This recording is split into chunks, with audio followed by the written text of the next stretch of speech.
Hey everybody, this is Abby from Realistic Kitchen and Gardens. Today is Thursday, May 9th. Though we have passed the frost date and I am indeed not going to be getting any more frosts, it is going to be going down into the mid to low 40s this coming week at night, and especially with peppers. They should not be exposed to temperatures under 55 degrees because it will permanently stunt the plants. So I have held off on planting everything because I'm apparently an all or nothing.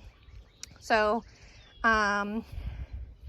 this is kind of the same as last week. I have everything on this rack though, and I roll it in and out in each night, out each morning, just to let them be basically acclimated to outside mostly. So Tomatillo, Bartelli cherry, determinate Roma, which are a lot taller than I expected at this point. But anyway, Hungarian heart indeterminate paste, and Coeur de Boue indeterminate paste. 1, 2, 3, 4, brilliant celeriac. This is grown for the root, not the stalks. And then there's, I think, 9 stalk celery, Utah tall. That name just went right out of my head, and I am 90% certain that I accidentally got a pink, and I'm super happy about it. I'm going to see if it'll produce seeds, and I will keep it. So we'll see how it does. Here's the other tomatillo, not flowering yet. Early jalapeno pepper, one of the 3 oldest. Golden Jubilee, Anise hyssop, basically a tea herb. 1, 2, 3, 4, mint leaf bee balm, larkspur, orange yellow thyme, getting big, very happy outside in this heat. 1 little gem lettuce. It's supposed to be like a dwarf romaine type lettuce that heads up. This is all, most of them are backwards because, you know, I rotate this every day. Golden Calendar mix, there's 9, and there's sweet banana, this tall one, and here's the other sweet banana, this other tall one, and the other oldest is this Full Moon and Vesuvius Thai chili. The other peppers are the Cal Wonder, which mature to red. These Gold Cal Wonder mature to yellow. Around the other side, for you to see easier, is Landis lettuce, still in these little 3-inch pots. I really need to either transplant them or put them in the ground because they're going to start getting really mad soon. Both yellow and orange giant marigolds. These will have blooms probably yay big. I think they're more like a teddy bear type if you've seen the marigolds with all those ruffles and they look really round and ball-like. I'm pretty sure that's what these will look like, but I can't remember. Basil, cinnamon basil, emerald towers, which is a tall upright type, Genovese type, Finissimo Verde Apaya basil. These are little teeny basils that stay small, and I want them for companions. There's lime basil and lemon basil. Let me be on this side because then I can actually see the tags. I have not trimmed these to be only 1 per pot. I really need to. Night Shift acorn squash, supposed to be a very good storage type. Sweet nut acorn squash. Same thing, acorn squash, good storage, but also has pepita seeds, the hull-less pumpkin seeds. So it's supposed to be like a dual purpose type of plant. Lady Godiva, pumpkin, squash, whatever. I only have 2 of these, and I actually randomly found what looks to me like a pepper seedling in there. I have no idea what it is. I'm not going to grow it because I have 18 peppers already. And lastly is Cal Sweet Bush Watermelon. I got 3 of these up. These are a short vining type and are supposed to produce, if I remember correctly, 10 to 12 pound fruits, 3 to 4 fruits per vine.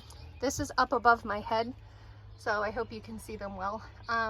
These are the 3 types of cucumbers I'm growing. This is Regal pickling, this is Max Pack pickling, ×3, ×3, and only ×2 of these Summer Dance slicer type cucumbers. And this is all of my very old Snapdragon seedlings that are about ready to flower. So there's all that. Down to the garden. We've been getting a good few days of rain and I've been loving it. Today's nice and cool, and I have the grass freshly cut in the rows for you. We weren't able to do it last weekend because it was so scorchingly hot. Both of us would have probably gotten heat stroke trying to do anything in the garden. So we're actually expecting more rain today. Thank goodness. Rain is good. Rain is free sky water that I don't have to carry down to the garden. Sorry, for once I'm very caffeinated. I also want to tell you that we have acquired, or will be acquiring this coming week, a battery-powered small, very small rototiller that'll just be powerful enough to do surface stuff. So this is the row that'll have all the cucumbers. This is where I planted the okra, and I'll come back to it. But cucumbers, that needs tilled out surface-wise because there's so much grass and plantain. This is where the tomatillos will go. Potatoes are looking great. I need to stay in line with the order I'm doing. Garlic is looking awesome. The smallest ones are up to my knee. This is almost up to my, this is the tip of it. This is up to my, this is not the tallest one, but it's halfway up my thigh. This is one of the tallest ones, about the same. Shoot, I meant to look up the varieties to actually have them memorized for you, which I have them written down, I just don't have them memorized. But garlic is doing great. Oh my God, look, Ad and I put a scape out. I've been doing work in this garden all morning and I somehow didn't notice it. It is bloody May and you're putting out a flower? What are you doing to me? So hardneck garlic produces flowers that are called scapes. And when you're growing garlic for their bulbs, which is kind of the point, they produce a flower and you want to cut them after. This one's almost ready. Look at this. It's a small one, but it will curl a little bit more and it'll start pointing back up, and that's when you trim them so that the plant doesn't focus on flowering, it focuses on the bulb. So obviously these bigger, fatter stalks, like this one's fatter than this one. If you look at this next to my finger, this one's the one that has one of the most progressed scapes. But this one is very chunky and has no sign of escape yet. So it definitely has correlation of the size of bulb. Anyway, I'm flabbergasted. I hadn't seen that. That's fun that you just got that live reaction. This is probably going to be the variety that is most behind. This was the variety, I can't remember the name of it, but this is a variety that when I moved it in February, it was still just a clove with a little nub on it, where all the others were at least, you know, this with a bit of stem on it. And it's actually doing a weird thing and like catching on itself and curling, which you don't see very often in garlic. You see it more in onions. I don't know. This is the start. This I'm pretty sure is the start of escape. This has scapes too, look. This third variety, which I don't remember the name of. Almost all these have scapes. I can't believe it. So this climate I'm in now, last year I didn't get my scapes until early June. So we are, what? 3 weeks early? That's amazing. This fifth variety does not have scapes. They're huge though. This is one of the tallest varieties.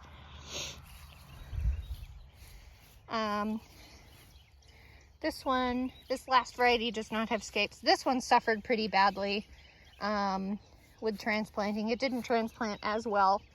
So Interesting. Funny, I was looking at how massive they were when I was mowing and stuff, but I didn't even look for scapes. So 2 of the 6 have scapes already. 2, 3, anyway. Onions. This is Patterson, yellow storage onion. These are doing way better. This got knocked over because I mulched with the grass clippings when I mowed today. So this will dry up and look more like that. So Patterson yellow storage onion. And then these are all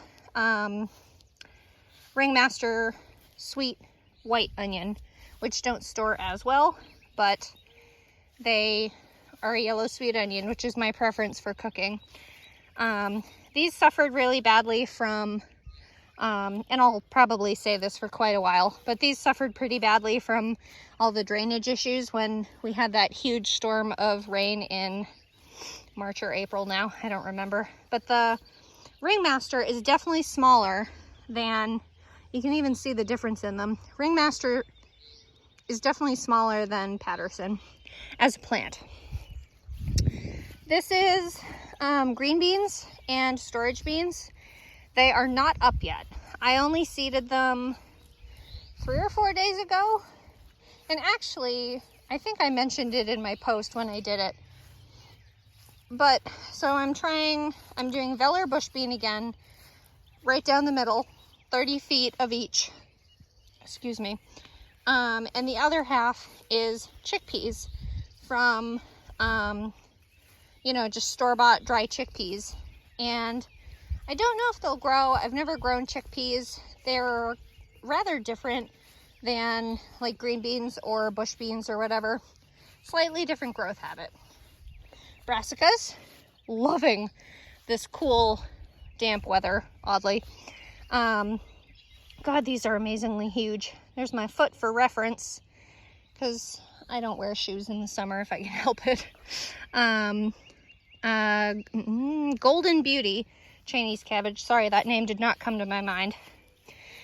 Gonna read the names again because I can't remember these. Faroa green cabbage. This is Primero red cabbage. Oh God, there's plantain right in front of my tag. Tender sweet green cabbage. These are supposed to be the low wide heads that I thought might be easier for chopping. Omero. I remember the other variety. God, where is your tag? This is Pixie. This is the youngest of the cabbages that are in here.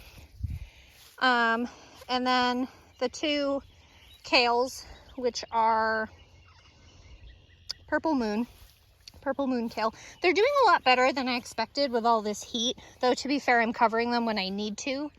But they're tolerating the heat better than I expected. It's kind of like a curly leaf kale. And then here are the 6 blue ribbon broccoli, which have to have 3-foot spacing in between.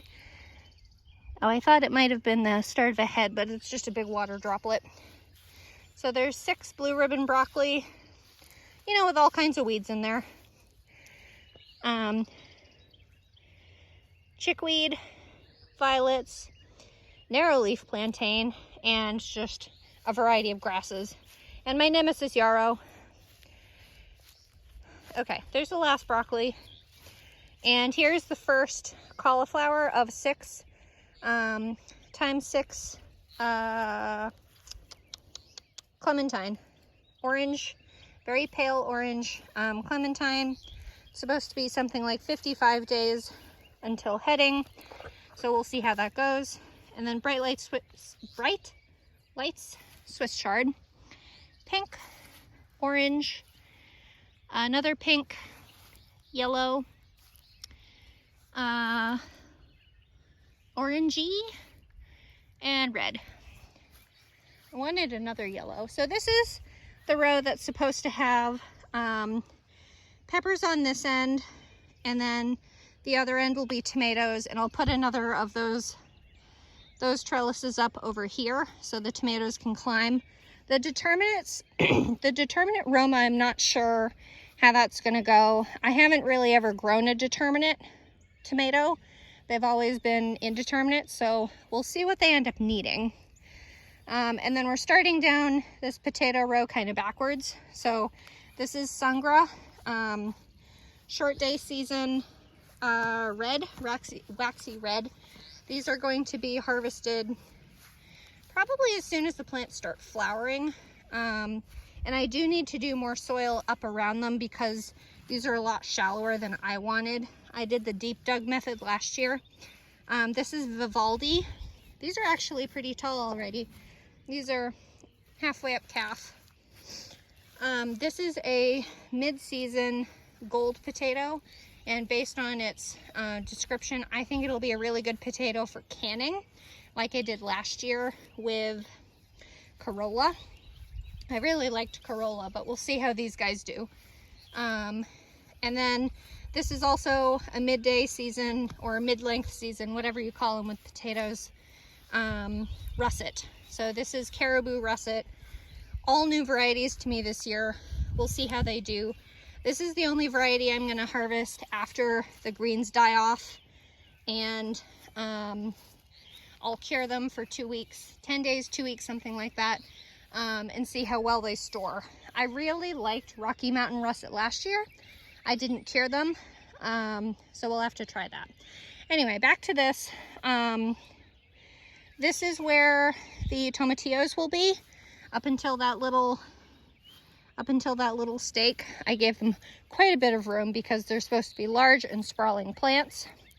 Here is the start of where, first of all, the sweet peas are, which have not started flowering. All of my pea varieties are suffering this year, even though sweet peas aren't an edible variety. But this will be where all the celeriac and celery are planted once the weather stops being a toad. And then carrots. You can actually see the carrots. This is Bolero on this side. I grew last year, a Nantes type orange. I always will grow orange carrots. It's one of those very strange original type things. And then that is the other variety of carrot I didn't expect to come up because the seed was so old. There's another one. That is the actual Parisian, like they're short and really fat and shallow. I figured I could try them this year, use up the seed, and the ground has not been really well worked in comparison to what it should be for carrots. Carrots really want a really loose, well-worked sandy soil so they don't have any resistance for their roots to go straight down.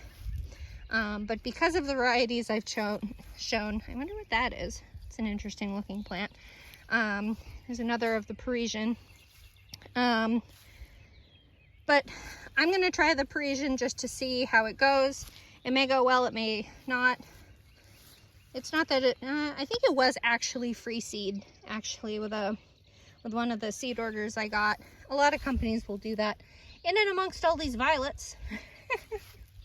The greens will get plenty tall as they progress. And this was actually the end of the carrot row that had the worst washout. It was almost like a cavern.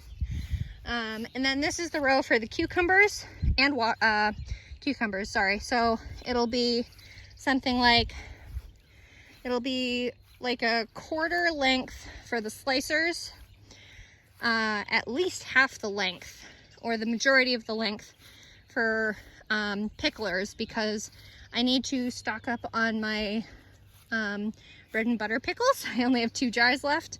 And then I will do a little bit of zucchini, maybe 3 plants total, a bush type. And then this last, I think it's 10 feet or something like that, though it doesn't look it. 7 feet? Maybe it's 7 feet, is for the okra. And actually the okra will be double that. So the okra may very well end up being up to a quarter of the length of this row, because it'll be double, almost fell over, because it'll be almost double what this is, because there's 3 plants in here, and there will be 3 more plants, succession sown, if I can ever get okra to grow, because that is one plant I have struggled with. This is the row that right now is peas on the tall telephone peas are practically a full failure. there's like 2 plants there, and then all those are the little purple pod snow pea. And on this side of the arch of the trellis will be all the gourds. So like I showed you, the two different types of acorn, one of the baby vining butternut. I didn't see that. Where did I put that? That must have gotten jumbled up, because I know I planted that. The little baby butternuts are like this big, but it's a climbing one. And Lady Godiva, which is kind of a pumpkin, kind of a squash. There's one of those weird caveats of what do you call it, based on some kind of weird horticultural rule. And then this last section down here is going to be for the watermelons. There's another Rogue tall telephone. They did so poorly this year. I don't know what I'm going to do with those next year, other than get them in the ground way sooner. This is another one of those rows. I'm going to use the rototiller to freshen up, because there's no way I can get all this grass rooting out by hand without absolutely killing myself. And here are these are showing really well from up here. Long-standing cilantro, which I seeded back in March, and it decided, oh, this is fine, I'll just come up now. And then to finish us off is this cover crop. And again, that little rototiller will be really nice to have to till this in, chew it up, and submerge it just enough to rot down. And this will be the fall section, half of carrots and half of parsnips. So again, I've done this every time, but I'll just do it again. If I can find a good spot here. I was looking more for the hairy vetch. Radishes, big tillers to bore down into the soil and break it up a little bit. This is ryegrass, again for deep roots. Field peas for nitrogen fixing, and hairy vetch for, I don't know what that does, but it flowers purple and it's really pretty and the bees love it. But I don't think I'll let any of this go to seed. The rye won't get big enough to go to seed. It's actually a cereal crop. You can let rye go full age and even harvest actual rye seed, like the rye flour, that kind of thing. But I will not be doing that. I need this in, I think it's June for parsnips and July for carrots. So there's that. Happy Thursday. If you like this kind of stuff, please like, comment, subscribe, and follow along on Facebook for more. Going to be continuing to do the weekly updates as we go. And this is the fun part of the season, when everything really starts moving fast. Bye.